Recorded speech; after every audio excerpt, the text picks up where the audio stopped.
Assalamualaikum warahmatullahi wabarakatuh. Perkenalkan, kami dari kelompok 2 yang beranggotakan Anas Khairuddin, Syahdiar Aditya Pradana, Tri Ponco Utomo, dan Ulil Arzak Ahmadi.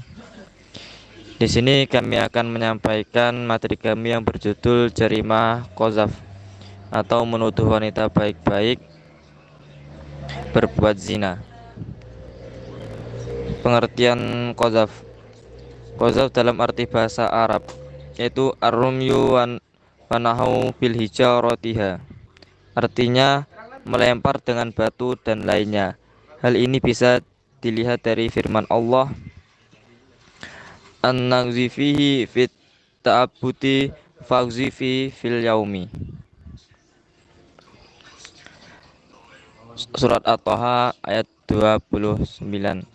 Lemparkanlah ia ke sungai Nil. Artinya, letakkanlah ia, wahai Musa, di dalam peti. Kemudian, arti qadzaf dalam kaitannya dengan zina dipetik dari arti firman Allah tersebut. Kemudian, yang dimaksud dengan qadzaf zina di sini adalah arti syar'inya, yaitu menuduh zina. Kemudian yang bertuduh itu belum tentu berbuat zina. Dalam istilah syara', qadzaf ada dua macam, yaitu yang pertama qadzaf yang diancam dengan hukuman had, yang kedua qadzaf yang diancam dengan hukuman takzir. Selanjutnya, terkait dengan dasar hukum qadzaf, yang pertama adalah Quran Surat An-Nur yang berbunyi walladzina yarmunal muhsanati tsumma lam ya'tu bi arba'ati syuhada'a fajliduhum tsamanina jaldatan wa la taqbalu lahum syahadatan abada wa ulaika humul fasiqun, yang artinya orang-orang yang menuduh berzina terhadap perempuan yang baik-baik dan mereka tidak mendatangkan 4 orang saksi, maka deralah mereka para penuduh itu 80 kali, dan janganlah kamu menerima kesaksian mereka untuk selama-lamanya. Mereka itulah orang-orang yang fasik.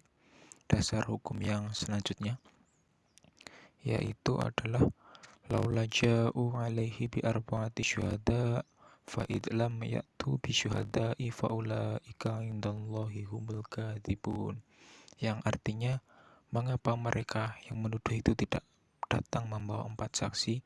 Karena tidak membawa saksi-saksi, mereka itu adalah para pendusta dalam pandangan Allah. Unsur-unsur qadzaf. Untuk tindak pidana dalam jarimah qadzaf ada 3, yaitu yang pertama menuduh zina. Jika seseorang menuduh suatu jamaah yang tidak melakukan zina bahwa mereka sudah berzina, atau menuduh warga suatu negeri dengan tuduhan yang sama, ia tidak dihukum.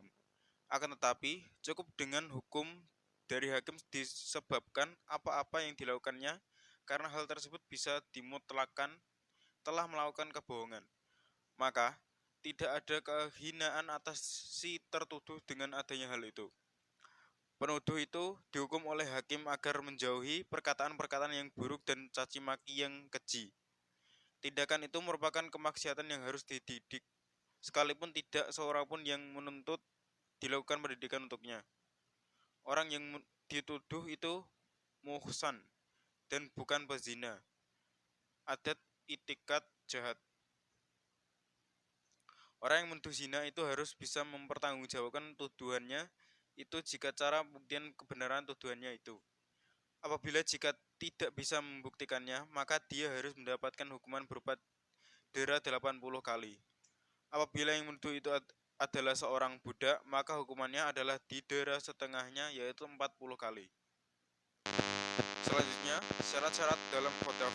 Untuk menjatuhkan hukuman dera dalam qadzaf terdapat syarat-syarat yang harus ada.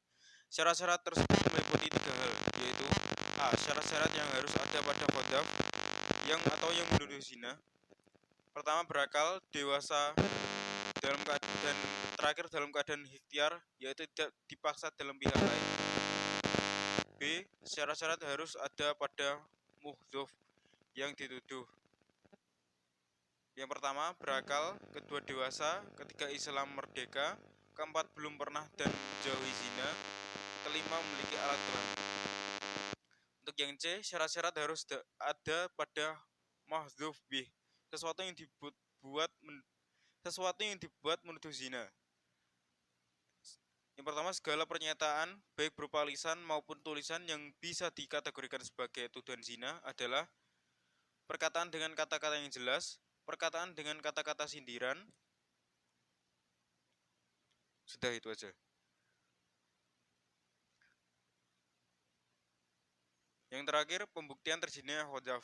Pembuktian terjadinya khadaf dilakukan melalui pertama kesaksian 4 orang saksi. Yang pertama, kesaksian 4 orang saksi yang muslim. Kedua, pengakuan langsung dari pelakunya. Ketiga, penolakan bersumpah. Sekian presentasi dari kami. Kurang lebihnya mohon maaf. Wassalamualaikum warahmatullahi wabarakatuh.